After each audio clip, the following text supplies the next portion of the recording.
أعوذ بالله من الشيطان الرجيم بسم الله الرحمن الرحيم الف لام میم تنزيل الكتاب لا ريب فيه من رب العالمين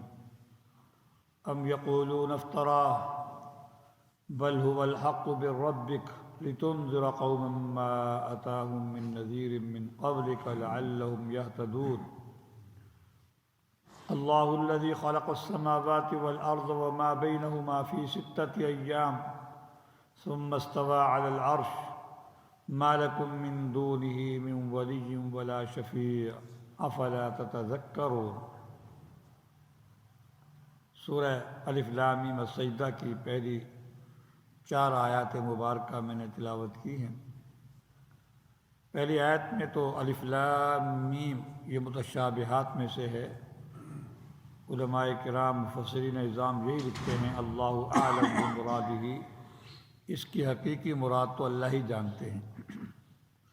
تنزیل الکتاب یہ اتاری ہوئی کتاب ہے، لا ریب فیہ اس میں ذرہ برابر بھی کوئی شک و شبہ کی چیز نہیں ہے، من رب العالمین یہ اتاری ہوئی کتاب ہے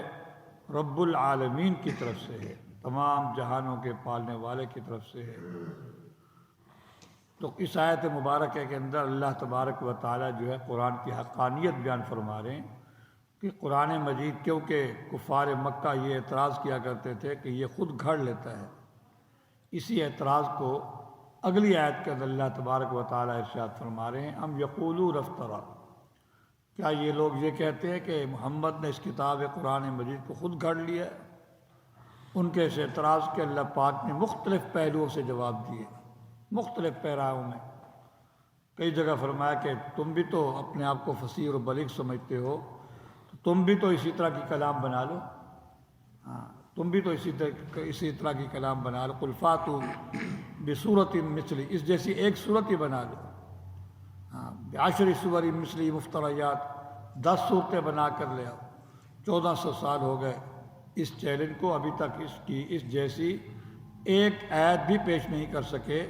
تو اس بات کی واضح دلیل ہے کہ یہ کسی انسان کا گھڑا ہوا کلام نہیں ہے، یہ اللہ کا کلام ہے، اور یہی اس کے معجزہ ہونے کی دلیل ہے کہ معجزہ اسی کو کہتے ہیں جس سے ساری دنیا عاجز آ جائے، جس جیسی چیز بنانے سے ساری دنیا عاجز آ جائے اس کو معجزہ کہتے ہیں۔ میں کہ یہ کتاب قرآن مجید ایسی کتاب ہے اس کے اندر ذرہ برابر بھی شک نہیں ہے۔ اگر کسی کو شک ہوتا ہے تو یہ ایسے ہی ہے جیسے جو ہے صفراوی مزاج والے کو شہد بھی کڑوا لگتا ہے، بھینگے کو 1 کے 2 ہی نظر آتے ہیں، وہ جو اس کو شک ہے وہ در حقیقت اس کے اپنے دل و دماغ میں فطور ہے، جس کی وجہ سے اس کو قرآن مجید کے اندر شک محسوس ہوتا ہے۔ سلیم الفطرت انسان ہو اس کو قرآن مجید کی کسی آیت کے بارے میں بھی ذرہ برابر بھی شک نہیں ہے۔ بل هو الحق من ربک، بلکہ یہ قرآن مجید حق ہے اور تیرے رب کی طرف سے ہے، محمد صلی اللہ علیہ وسلم کا بنایا ہوا کلام نہیں ہے۔ لِتُنذِرَ قَوْمًا مَّا آتَاهُم مِّن نَّذِيرٍ مِّن قَبْلِكَ، تاکہ آپ، یہ قرآن مجید آپ پر کیوں نازل کیا گیا؟ تاکہ آپ ڈرائیں ایسی قوم کو جن کے پاس آپ سے پہلے کوئی ڈرانے والا نہیں آیا، یعنی بلا واسطہ کوئی نبی نہیں آیا، ورنہ داعی اور مبلغین تو آتے رہے، کیونکہ وَإِن مِّنْ أُمَّةٍ إِلَّا خَلَا فِيهَا نَذِيرٌ، ہر قوم کے اندر اللہ پاک نے اس کے اندر کوئی نہ کوئی ڈرانے والا آیا ہے۔ تو یہاں جو ہے خاص یعنی کہ اللہ کے نبی اور رسول کی نفی ہے، اور وہاں دعوت کا ذکر ہے کہ کوئی نہ کوئی ڈرانے والا، یعنی کفار مکہ ان کے پاس بھی توحید کی دعوت دینے والے آئے تھے، ان کو بھی کفر اور شرک سے روکنے والے آئے تھے، لیکن وہ بالواسطہ نبی علیہ السلام، نبی تو نہیں تھے، رسول تو نہیں تھے، لیکن ان کے نائبین تھے۔ ہر قوم کے اندر کوئی نہ کوئی نائب ضرور آیا ہے، کسی جگہ خود نبی حاضر ہوئے ہیں اور کسی جگہ ان کا نائب وہاں پہنچا ہے۔ تو فرمایا کہ تاکہ ڈرائے ایسی قوم کو، ورنہ یہاں بیت اللہ بنا ہوا ہے، یہ بیت اللہ یہ حضرت ابراہیم علیہ السلام، حضرت اسماعیل علیہ السلام کا بنایا ہوا ہے، ان کی تعمیر کردہ ہے، وہ خود بہت بڑے داعی توحید تھے، اور یہ بیت اللہ خود مرکز توحید ہے، یہ توحید کا مرکز ہے، اس لیے توحید کی دعوت تو ان تک پہنچی ہے، البتہ بالواسطہ پہنچی ہے، فما آتاہم من نذیر، تاکہ ڈرائیں آپ ایسی قوم کو جن کے پاس کوئی ڈرانے والا آپ سے پہلے نہیں آیا، لعلہم یہتدون، تاکہ یہ بھی ہدایت پر آ جائیں۔ آگے اللہ تبارک و تعالی اپنی قدرت بیان فرما رہے ہیں، شان خالقیت بیان فرما رہے ہیں۔ اللہ الذی خلق السماوات والارض، اللہ تو وہ ہستی ہے جس نے آسمانوں کو پیدا کیا اور زمین کو پیدا کیا، وما بینہما، ان کی درمیان کی ساری کائنات کو پیدا کیا،